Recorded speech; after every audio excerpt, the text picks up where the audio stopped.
a long day, lots and lots of great content. This is the last session of the second half of the abstract. Glenn, no pressure. I'm ready.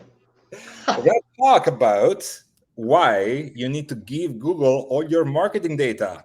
Oh, this is a hot take you do not want to miss. Glenn, take it away.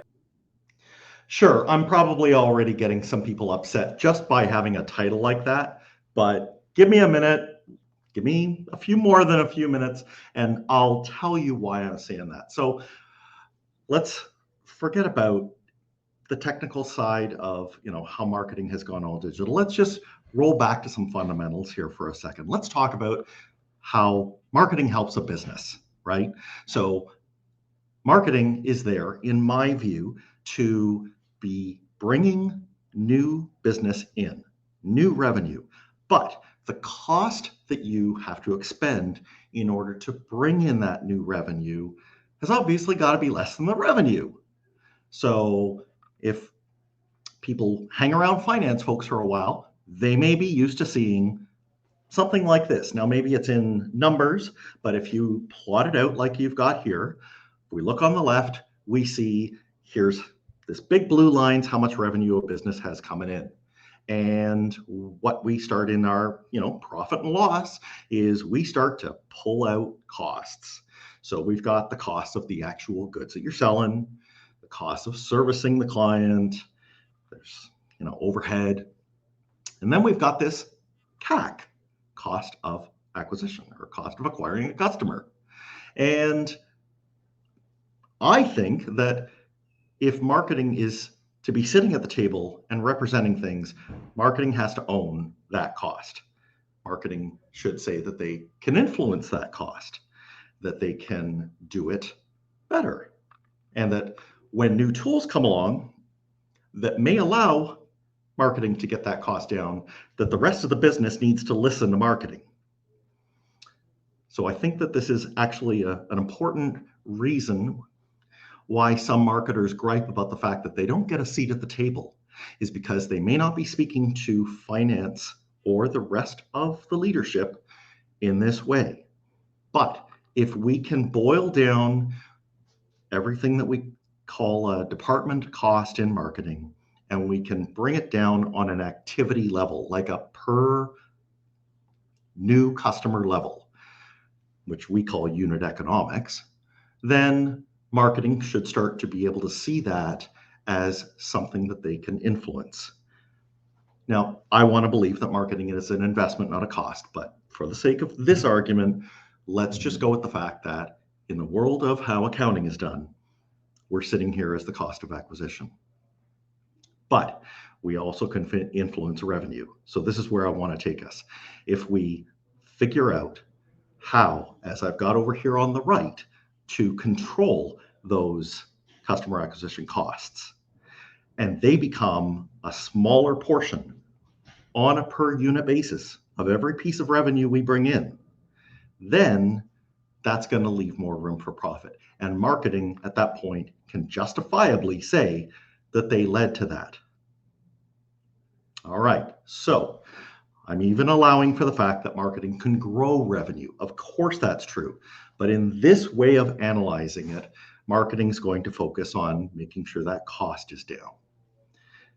When they preserve the profit, marketing is then the hero of the story, and we get to continue to be a valued member in our company's leadership. What does Google have to do with all this? Well, any kind of B2B organization I've worked with has data silos. And that data silo is felt when you have a sales org that's on a different system than marketing's on. And finance is even further removed. So when marketing is trying to bring in new traffic, but they don't get full visibility into what's happening post-click, post-conversion with that traffic, how many of those leads became qualified, became opportunities, became closes, marketing can't tell those traffic sources, those traffic acquisition channels, whether some of them were worthwhile or not. Which ones were worthwhile? What was it about the ones that came through that were worthwhile that would make that traffic acquisition channel go look for others like them? And as I've got in my little illustration here, on the other side of this equation, we've got Google sitting there, most notably, who's saying, hey, you don't have that data? That's okay. I'm going to figure out how to spend it anyway. And they do. And that uncontrolled spending by their algorithms translates into an out of control customer acquisition cost.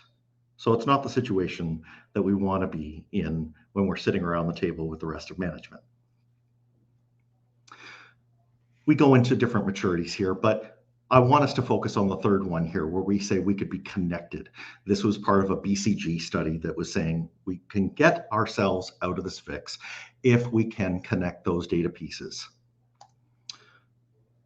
Google Analytics 4, I think, offers a new opportunity for us to do this. And I'm not talking necessarily about the interface part of Google Analytics 4.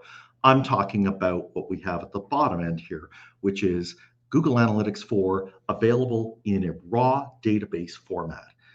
Because through the Google Cloud Platform, we have free access to it, which also allows us to bring in all of our other types of data, like I've got here on the left of this diagram. So once you bring in your ad channel platform and you bring in your marketing automation and your CRM systems, you can first, for the Google ecosystem, you can feed that information in. You've got a end-to-end line of visibility for what's happening, and you can feed back from deep in the funnel the things that made certain customers your high value or your high close rate customers.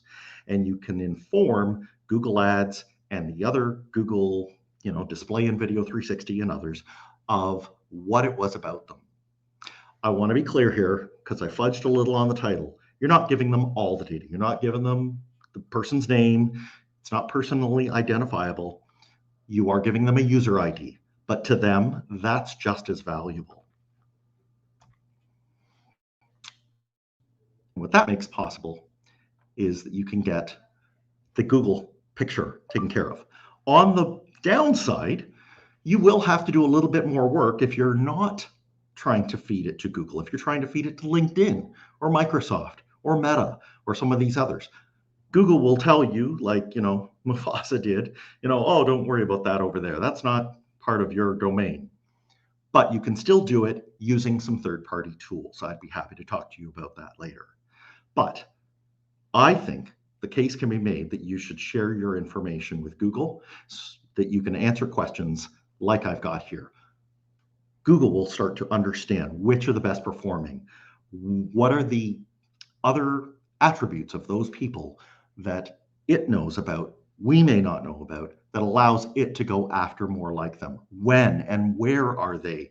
What Google products are they using when they're most susceptible or interested in the message that you carry?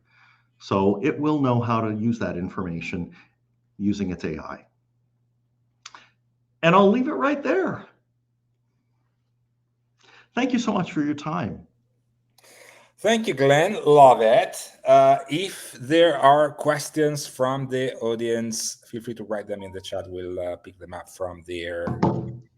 Actually, there is one from Carol already, which is asking whether you're talking about the Google click identifier or something else within GA4. So, yeah, they don't make it easy. There is something called a G-click ID or G-CLID, and that is specifically if it was driven from Google Ads. Okay. So yes, that is an important one. Another user ID that you may have if you have an app or if you have a SaaS platform where there is a session identifier that allows you to connect it back to their subscription or other record information that you have. Maybe they're on a trial. Right. So you can use a number of those, but yes, the one that would be most valuable to Google Ads would be the GCL ID. Okay, so that is what you were talking about exactly. So a couple of reaction from my side. Meanwhile, like if there are other questions from the audience. One, I found this topic particularly intriguing because like people would think that you're crazy saying something like that. As well, Yeah, that's a very I get controversial that. statement, which I love. But it does make sense because, like, the underlying assumption, as far as I can tell, that you're kind of advocating for is the fact that Google is always going to be better at connecting data with outputs than you are going to be in any circumstance, pretty much. Would you agree with that? Is that like the underlying assumption? Did I read that correctly in between the lines? If you and I were talking about this 10 years ago, when AI was more of a theoretical, Right. we would probably have agreed and said, there's going to be a company that will have this capability. Right. And I think Google is pretty much there. They are, they shroud it in secrecy. Right. They black box it. That Right. annoys me. However, if I look at the way that they're designing campaigns today, Mhm. the majority of them and the ones that we are being steered towards are driven by AI. Right. And they would not bet the farm on AI unless they were convinced that their Oh yeah. algorithm can really do it, That right? there They is an have to actual report public ROI. numbers. Yeah, there is an actual ROI which works at scale for pretty much everyone. Yeah, That's and it's right. also like a flywheel growth engine for them to grow for the next 15, 25 years. That's their gambit. And Yeah, it's an auction environment. So right, let's never forget that if our competitors are going there before we are, right. then we will be at a disadvantage in the auction. So where does the Bing plus OpenAI relationship lands versus Google? Yep. Like lots of people are talking about, oh my God, Google is in danger, existential danger because of this. What's your take? Is that the case or? Two parts to the answer. Yeah. So number one, and I've even spoken to people directly at Google and at Microsoft about this, and they agree Okay. that if you are speaking to one of those ad platforms, that their system works best when you provide them that information. And I'm happy to say that there are ways to do exactly what I've described with Google, Mhm. with Microsoft ads, with LinkedIn. Right. They're out there. The other thing that they will say under their breath is that what they're not good at is understanding multi-touch attribution Right. if it goes outside of their walls. Right. So a marketer still has, I think, the responsibility when they're slicing the pie on their Right. media to figure out what channels are deserving of money at certain points in their funnel, Right. and that we still have to manage that. Like the integrated approach between like the Microsoft and the Google of the world and every other channel that might be relevant to you, essentially. We have to almost be the referees in the game. Right, Yes. right. Which is, a fair point on one end. On the other end, it's kind of the black hole of like marketing, like multi-touch attribution. What like this, unicorn that no one ever resolved in like a I know. satisfactory enough way, which I love it. I think my point there is where you go crazy is when you try to drill it down to too small a level, like individual. Yeah, like And as we know with privacy, we won't be able to do that. Right. So just keep it in aggregate, right? Yeah. Like, again, this is why something like unit economics, where you try to And use also, rough numbers, it's a model. But curious about your reaction on this one as a way to wrap up this session. So when it comes to multi-touch attribution or attribution in general, part of the problem, for what I can tell, is that attribution is really a story based on a certain number of data points that you want to prioritize or put a premium on. And so Yes. that story might change based on the data points that you're looking at.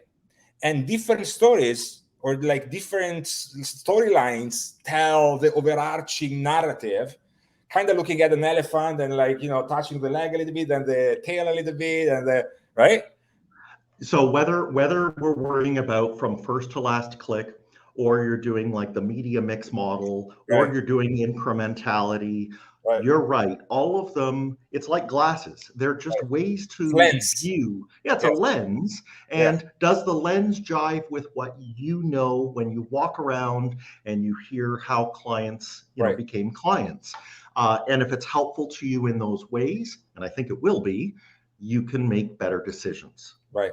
Well, thank you so much, Glenn. And thanks everyone for watching. Let Glenn know how his session was with the quick survey that you can see in the chat. Thank you so much. Very appreciate it. I loved it.